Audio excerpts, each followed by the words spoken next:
करी गढ़ल कलश की कर भरल पानी लाल की कर भरल पानी लाल कहावा के बाबा साहिब ठारे निर्मल पानी कहावा के बाबा साहेब भारे निर्मल पानी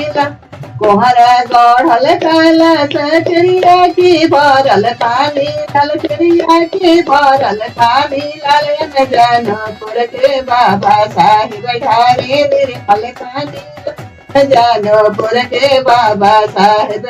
ढारे निर्मल पानी के करे गढ़ल कलश की कर भरल पानी लाल की कर भरल पानी लाल कहावा के बाबा साहेब ठारे निर्मल पानी कहावा के चाचा साहेब ठारे निर्मल पानी लाल कहावा के भैया साहेब ठारे निर्मल पानी मोहरा गढ़ल कलश चिड़िया की भरल पानी लाल चिड़िया की भरल पानी